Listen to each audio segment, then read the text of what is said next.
सादर नमस्कार, सादर जय जिनेंद्र। क्षमा न्यूज चैनल कहीं भी कभी भी सही और सकारात्मक समाचारों के लिए देखना और सुनना न भूलें।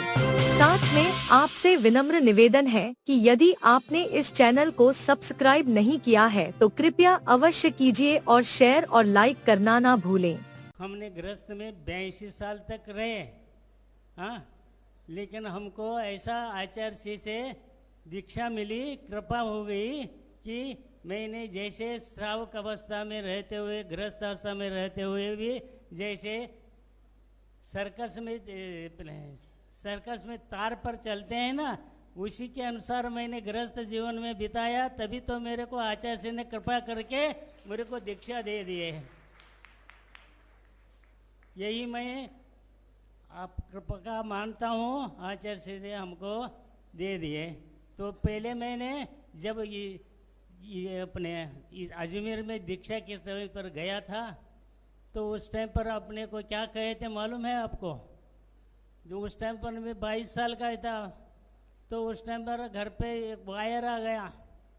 तो वायर के पर क्या लिखा हुआ था कि ब्रह्मचारी विद्याधर जी गोइंग ऑन जैनेश्वरी दीक्षा 13 जून 1968, ऐसा लिखा हुआ था। वायर आया था तो मैंने पढ़ लिया। फिर आचार्य पिताजी को बताया तो पिताजी ने गुस्से में आकर उसको फाड़ दे, फेंक दिए। वो कहने लगे, देखो 20 साल लड़के को माता पिता के अनुमति के बिना ये दीक्षा हो ही नहीं सकता। तो घर में सब अशांति हो गई। तो फिर क्या हुआ? माँ रो रहे हैं, बहनें रो रहे हैं, हाँ, दोनों भाइयों ने मुंह मूर्ति के समान कोने में बैठे थे। तो मैंने समझ लिया अब तो मैंने को जाना ही जरूरी है। तो मैंने उस टाइम पर गया। मैं भी 22 साल का था उस टाइम पर। मैं मारवाड़ी और हिंदी भाषा कुछ नहीं जानता था, ऐसे ही निकल गया। तो क्या हुआ, आचार्य श्री का तो पुण्य बहुत ज़बरदस्त था। तो उस टाइम पर आप अजमेर वाले भी यहाँ हैं, तो उस टाइम पर मैं गया तो मैं कुछ नहीं जानता था। ये मेरा ज़िंदगी में पहला प्रवास था इतना लंबा। तो उस टाइम पर क्या हुआ था, मैं गांव से निकला बिना बोले घर पे, क्यों मैं तो जाना ही पड़ेगा, हाँ, पिताजी नहीं आए तो क्या हुआ, नहीं तो गया। और क्या देखता हूँ आचार्य श्री का 8 दिन पहले ये क्या हो रहा था, बिंदुरी चलती थी। एक दिन एक मोहल्ले के अंदर से बिंदुरी चलती थी। तो उस टाइम पर वहाँ गया और देखता हूँ तो बिंदुरी के अंदर इतना बड़ा बिंदुरी था। मैं जाके पहले वार्ता मालूम हो गया गुरु महाराज ज्ञान सागर जी को, और कहने लगे, क्यों महावीर जी विद्याधर जी को लेने आए क्या? तो मैंने कह दिया, जी महाराज जी लेने आया हूँ। तो वहाँ बैठे हैं, जाओ। तो मैं जाकर बोलने लगा उनको। तो कहने लगे, देखो मैं घर में बोल के नहीं आया हूँ, अब की बार मेरे साथ चलो वापस घर, हाँ, फिर बाद में तुम जो भी करना है तुम करो, हाँ, अब के बार चलो। तो उस टाइम पर ज्ञान सागर जी ने मेरे को कहा, देखो महावीर जी, प्रत्येक जीव अपने आत्म कल्याण के लिए स्वतंत्र है। तो मैंने मौन रहा। तो फिर आचार्य विद्याधर जी ने मेरे को कहने लगा, देखो भैया, आप कुटुंब के मुखिया हैं, पिताजी का स्वभाव को मैं जानता हूँ। आप ऐसा करो कि माता पिता का अच्छी तरह से सेवा करो और दोनों भाइयों को अच्छे तरह से पढ़ाओ। और अंत में ये ध्यान रखना, इस मुनि भेद से इस भव से पार होना है, नहीं तो आपका कल्याण होगा, नहीं तो बंबई के पास कल्याण है, वहाँ जाओ। तो ऐसा हो गया। तो मैंने क्या किया, फिर ठीक है, हाँ, तो घर में गया। तो फिर क्या हो गया, हाँ, क्या होगा फिर क्या है, आपको मालूम है गृहस्थ जीवन कैसा रहता है। मैं उसके अंदर फंस गया, हाँ। अब क्या हुआ, उन्हें कहे अनुसार मैं 82 साल तक आप जैसे घर पे रहा।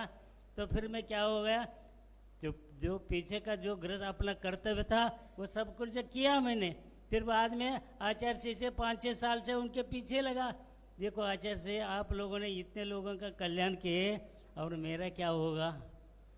तो देखो तो मैंने समझ लिया, पहले देखो बोले तो क्या हुआ, विचार करके बताएंगे ना। ऐसा गया, ये 2 साल गया। फिर भी मैं देखता हूँ, मैंने मन में विचार किया कि ये तो महाराज तो पूरा संघ में सभी बाल ब्रह्मचर्य मुझे को मिलेगा नहीं है। तो इसमें क्या किया, दूसरे तरफ सपोर्ट्स के लिए वर्धमान सागर के पास जाता रहता था। वो अपने मित्र जैसे ही थे, वो हमारे से 9 साल छोटे हैं वो आचार्य वर्धमान सागर जी। तो फिर क्या हुआ, आचार्य जी के पास आते थे। तो अभी क्या होना, वो महाराज आचार्य जी नहीं देंगे तो आपको देना पड़ेगा। तो उस टाइम पे क्या हुआ, उन्होंने मेरे को मुहूर्त निकाले और तारीख निकाले और व्हाट्सएप पर डाल दिए। तो व्हाट्सएप को अपने दामाद जी ने ला के दिखाया आचार्य जी को। तो आचार्य जी बोले उसको बुलाओ। तो आ गया मैं, आ गया तो 7वां प्रतिमा दे दिए। हाँ, और क्या भाई, विजयसागर महाराज जी इनके संधि में भेज दिए। तो वहाँ पर रहा मैंने 2-4 महीने रहा। 4 होने के बाद वापस उधर बुलाए शिरपुर में। तो वो आ गया, मैं समझ लिया हमारे साथ 4 शुल्क थे, उनका साथ मेरा भी दीक्षा होगी। लेकिन उस पर क्या हुआ, वो साधु शुल्कों का दीक्षा नहीं था, बाकी ब्रह्मचारियों को 22 दीक्षा फार्म भर के आ गए। तो मैंने समझ लिया अभी तो ये पीछे नहीं है, नैपकिन वाले का होगा। तो मैंने बोला क्या आचार्य से ऐसा नहीं होगा, मेरे को 82 साल हो गए, अब मेरे को मुनि दीक्षा कब मिलेगा। तो आचार्य जी ने विचार किया, नहीं तो दे दो, नहीं तो मैं कहूँगा। उस टाइम पर तुमने अजमेर में क्या कहा था, तुमने जब आपको बुलाने आया था उस टाइम पर मेरे को वचन दिए थे ना, अंत्यकाल में इस भाव से पार होना है। तो आप ऐसा क्यों कर रहे, देखो देखो देखो देखो। तो मैंने विचार किया, देखो का मतलब क्या होता है, वॉच। वॉच का मतलब देखो। W क्या कहता है वॉच का, W क्या कहता है, व्हाट इज योर वर्ड। ये क्या कहता है, what is your action and what is your thought, what is your character, what is your habit. हाँ, तो मैंने देखो इसके अंदर से मैं क्या कह रहा हूँ, मेरा शब्द क्या है। हाँ, तो ये समझ लिए। मैंने उनका मूक माटी का कन्नड़ में प्रधानवाद किया, कन्नड़ में गद्य में किया हूँ। ये सब देख के आचार्य जी ने खुश हो गए। और मेरे को क्या होगा, जैसे एग्जाम के अंदर 5 क्वेश्चन देते हैं तो उसके अंदर क्या बोलते हैं, 4 प्रश्न तो कंपलसरी छूटना पड़ेगा, 1 छूट दे देंगे। वैसा मेरे को एक बार छूट मिला और मेरा कल्याण हो गया। बस इतना ही कहता हूँ, अब ज़्यादा कहने की ज़रूरत नहीं। आप लोग तो बहुत 8 दिन से ये प्रोग्राम में बड़े हैं, पुण्य कमा रहे हैं। तो मैं क्या कहूँ, ज़्यादा नहीं कहता कि पुण्य कमाना तो बहुत अच्छा है, लेकिन उसके अंदर भी नाम अलग रहता है। क्या बोल रहे हैं अभी भी, क्या होगा, ये महान भावों ने क्या किया, दान किए ना। दान किए तो ठीक है, दान से क्या होता है, पुण्य बढ़ता ही है। हाँ, उसके साथ क्या होना चाहिए, पुण्य बढ़ाने के साथ साथ पहले क्या होना चाहिए, अपने को पाप से दूर रहना चाहिए। ये एक मुख्य पॉइंट है। जैसा समझ लो, अब महिलाओं ने शाम को भात बनाते हैं ना, तो चावल को चुनते हैं, तो उस टाइम पर क्या करते हैं, खड़े खड़े निकालते हैं ना। हाँ, क्या चावल निकालते हैं, नहीं तो वैसे है। तो आप तो पाप से दूर रहे, जैसा चावल रहेगा वैसा आपको पुण्य मिलेगा। ये बस इतना ही कह रहा हूँ कि आप ज़्यादा से ज़्यादा पाप से दूर रहना है। तभी तो क्या होता है, आपके पास जो भी अभी कर रहे हैं, दान दान दान दान कर रहे हैं ना। दान का परिभाषा क्या है, हाँ, अभी देखो बड़े बड़े इसमें अंदर क्या हो रहा था, दान के बारे में अनुमोदना ये वो सभी कर रहे थे, सभा भरा गया था। कोई ने बोला कि ये बहुत दान हो रहा है, कहाँ पर, ये चिलगंज जी में हो रहा है, दान बहुत हो रहा है। हाँ, तो क्या हुआ, स्वर्ग में उसके बाद में चर्चा हो रही। तो उस टाइम पर देवताओं ने क्या किया, अरे ऐसा हो रहा है तो मैं अवश्य जाके देख लूँगा करके एक देव नीचे आ गए, नीचे आ गए। हाँ, और देखता है कोने में वहाँ रहकर तो कोई मंदिर बनाया है, उसका स्वागत हो रहा था। कोई किसी ने क्या किया था, बच्चों को लेके पढ़ाई के लिए दे रहा था, कौन अनाथ बच्चों को ले गोद ले रहा था, ऐसा सब चल रहा था। तो कोने में देखता है तो एक आदमी ने देखा, अरे कितना सुंदर है, देव आया है। तो सब भाग के उसके पास गए। उसके पास जाने के बाद क्या हुआ, तो सभी के अंदर से जो सर को आजा करके जो मोटा बड़ा सेठ था, वो मंदिर बनाया था, उन्हें आगे आ गया। तो देव पूछता है, तुमने क्या किया है, मैंने ये मंदिर बनाया है। और दूसरे ने क्या कहा, मैंने अनाथ बच्चों को खिलाता हूँ, खाना खिलाता हूँ, शिक्षण देता हूँ। ऐसा करके करके सभी लोग आ गए। ठीक है, तो एक कोने में जाके एक आदमी खड़ा था, उसको जाके पूछते हैं, तुमने क्या किया बाबा, दान किया नहीं है तुमने? हाँ हाँ, अरे मेरा क्षमता नहीं है, मैं कुछ नहीं किया। अरे तुमने जीवन में आके कुछ भी नहीं किया क्या? अरे ऐसा देखा तो क्या किया है? मतदान किया हूँ। हाँ, मतदान किया है। तो आप करते हैं क्या? नहीं, मतदान नहीं है वो, मतदान आप बेच रहे हैं, वो खरीद रहा है। जब थोड़ा सा आप समझ लेना, हाँ, इससे क्या होगा, आपको पाप का बंद होगा। उसके अंदर एक कॉलम आया है, मालूम है ना, तो मेरे को पसंद नहीं है करके नोट कर दो उसके अंदर। नहीं तो क्या होगा, तुम जो देंगे तो सफल होगा, तो उसका जो भी 5 साल के अंदर जो भी जो इकट्ठा करेगा तो उसका पाप का बंध आपको भी मिलेगा। इसलिए मैं कह रहा हूँ, तो अच्छे हो तो उसके अंदर सपोर्ट करो, नहीं तो नहीं करना है। अपने को इतना सूक्ष्म है, क्यों फालतू तुम नहीं कर रहे? एक गरीब ये लड़का है, वो 200 किलोमीटर पर के गन्ने काटने के लिए गया है, तो उसके गांव में मतदान होना है, तो आता है क्या वहां पर? हाँ, आप नहीं किए तो वो चुन के आने वाला आता है क्या? नहीं आएगा ये। हाँ, फिर क्यों आप पाप का बंद होते हैं? करना है तो ठीक आदमी हो तो करो, नहीं तो नहीं करना है, नहीं तो पाप का बंद हो जाता है। अब इसे को समझा, आप रेलवे के अंदर बैठे हैं, रेलवे जा रहा है, कुत्ता आगे आ गया तो क्या होगा? वो मर गया तो पाप किसको लगेगा? ड्राइवर को लगेगा क्या? किसको क्या लगेगा? जो रेलवे के अंदर बैठे हैं उन सबको मिलेगा। यही है, तो पाप कभी किसी को छोड़ता नहीं है। इसलिए आपको बहुत सावधानी से आपको काम करना है, तो हमको आप बच जाएंगे। नहीं तो क्या होगा, आप तो रोज में कर रहे हैं, लेकिन उसके अंदर भी ये पाप करने में भी एक ये है, मेरे को करना पड़ रहा है, तो भी आपका परसेंटेज कम होगा। इसलिए आपको क्या करना पड़ेगा आपको? हाँ, वापस ये करना पड़ेगा कि मेरे को कैसा होगा वैसा करूँगा। अभी क्या बोल रहे थे, क्षमा करना। अब 10 लक्षण पर्व हो गया, क्षमा करने के बोलते हैं ना तुम लोग? हाँ, क्षमावाणी करते हैं ना? तो क्षमा करना चाहिए क्या? नहीं, क्षमा मांगना है क्या? नहीं। हाँ, अरे नहीं, ये भीख मांगना है, क्षमा मांगना नहीं। गलती करने का और क्षमा मांगने का ये कौन सा तरीका है भाई? जब तुमने गलती की है उस टाइम पर तुमको कर्म बंद होगा, तो उसको भोगना पड़ेगा। फिर क्यों मांगे? मैं आपसे 10,000 रुपये कर्जा लेता हूँ, मेरे पास पैसा नहीं है, आप क्षमा कर दो, करते हैं क्या? तो फिर क्या के लिए मांगने का? तो आपको आदत पड़ेगा। इसलिए आप क्षमा करने का सीखो, क्षमा मांगने का नहीं सीखना है।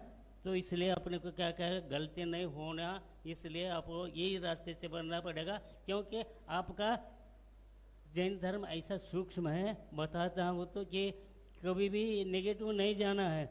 अभी देखो क्या बोलते हैं, आपको मैं ये कह रहा हूँ, हिंसा मत करना, चोरी नहीं करना, असत्य नहीं बोलना, ये कहना नहीं है। क्यों भाई, इसमें क्या है? अरे तुम कौन बोलने वाले मेरे को? तुम कौन आज्ञा करने वाले हिंसा मत करो करके? ऐसा अपने इसके अंदर नहीं कहा है। क्या कहा है? अहिंसा से रहो, सत्य से बोलो, हाँ, अचौर से रहो। ऐसा सूक्ष्म दृष्टि से कहे हैं, तो हम क्या कर रहे हैं? ऐसा नहीं कर रहे हैं। हाँ, क्या कर रहे हैं? जो भी कर रहे हैं। हाँ, आप लोग यहाँ से बहुत से लोग होंगे, क्या होता है, लॉ पढ़ते हैं, वकील करते हैं। वकील का क्या काम है? पूरा झूठ बोलने का काम है। कमाल, निरपराध आदमी को तुमने जेल भेज दे तो किसको पाप लगेगा? उसको ही लगेगा। इतना ही नहीं, जो न्यायालय में कोर्ट बैठा है ना, उसको भी लगेगा। जब कोर्ट में आ रहा है तो रास्ते में एक मर्डर हो गया, आंखों से देखा है, तो उसको फांसी दे सकता है क्या वो? नहीं, जो वकील बोलेंगे, साक्ष्य जो होगा उसके अंदर ये करेगा। लेकिन इतना बड़े स्थान पर बैठने के बाद भी सूक्ष्म पाप लगता ही है। इसलिए आपको पाप की तरफ ज़्यादा रक्षा करना चाहिए। नहीं, क्या कर रहा हूँ, मेरे को ही भोगना पड़ेगा, ऐसा तुमको इसके बारे में ये करना। दान तो बहुत करेंगे, पुण्य तो होगा, लेकिन पाप से बचना चाहिए। इसके लिए मैं ये कह रहा हूँ, ये भी जो भी करना है ना, ये काय के लिए करना है? जिसके पास ज़्यादा पुण्य होगा उसका पाप कम नहीं हो, कम कभी का नहीं होता। अब समझ लो आपके पास एक आदमी आ रहा है, आपके पैर को पैर लगाया तो नीचे देखता है तो क्या करता है, सॉरी बोलता है, तो आप क्या कहेंगे, ठीक है आराम में गप बैठेंगे।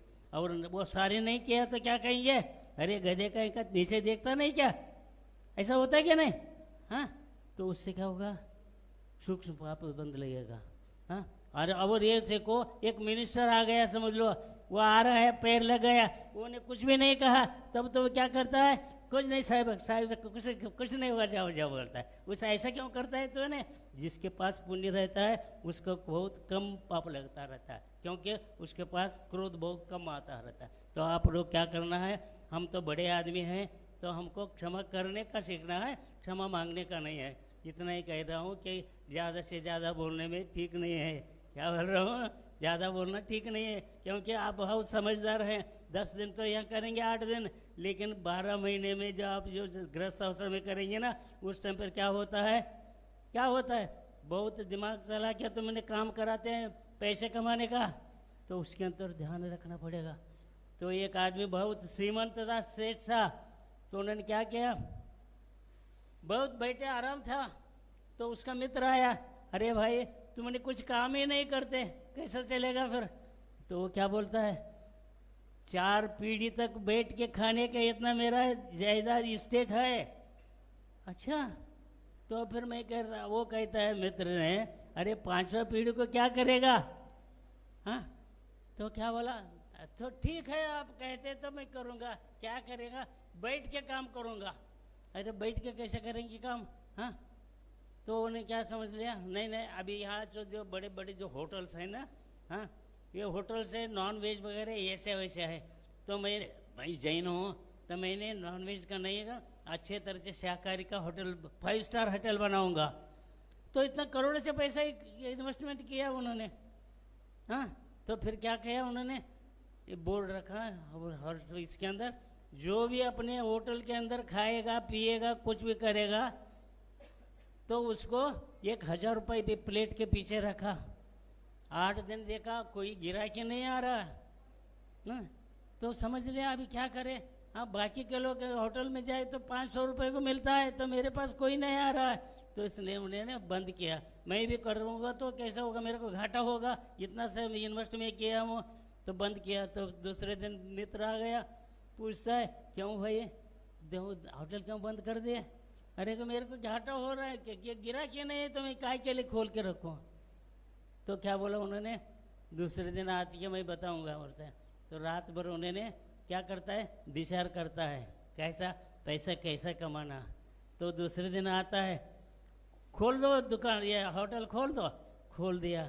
और ये बोर्ड है ना, ये बोर्ड को चेंज करो, क्या करो, बोर्ड में ऐसा लिखो, जो भी अपने होटल के अंदर खाएगा पिएगा जो भी करेगा उसको पैसे देने की जरूरत नहीं, उसका पैसा आपके पोते से ले लेंगे, ऐसा लिखा था। तो एक आदमी आया, देखता है, अरे मेरा अभी शादी भी नहीं हुआ, पोता कहाँ से आएगा? जाके वो पेट भर खा लेता है, खा लेता है। तो बाहर आने टाइम पर वेटर ने उसको बिल दे देता है। अरे भाई क्यों बिल क्यों दे रहे हैं? हाँ, क्या लिखा है बोर्ड के अंदर? ये काउंटर में जाके मालिक से पूछो। तो मालिक से जाके पूछता है, अरे क्यों ऐसा क्यों कर रहे हैं, बिल क्यों दे रहे हैं? अभी मेरा शादी भी नहीं हुआ, पोता कहाँ से आएगा? तो बोर्ड में ऐसा लिखा है तुमने। हाँ ठीक है, बराबर है, क्यों? तो मैंने पोते से ही ले रहा हूँ, आपके बाप दादा ने खा के गया है। तो ऐसा तुम दिमाग चलाते हैं तो खोटा बोल के तुमने पैसा कमा रहे हैं, तो इसमें सूक्ष्म पाप लगेगा। इसलिए मैं कहता हूँ पहले ध्यान धर्म ये करने से पहले पाप से डरो, और फिर बाद में तुमको ज़्यादा करना हो तो सो तुम पुण्य कमाओ। इतना ही कह के मैं 2 शब्दों से विराम लेता हूँ। जय बोलो आचार्य विद्यासागर महाराज की जय। क्षमा न्यूज चैनल देखने के लिए आपको बहुत बहुत धन्यवाद। सादर प्रणाम, सादर जय जिनेंद्र।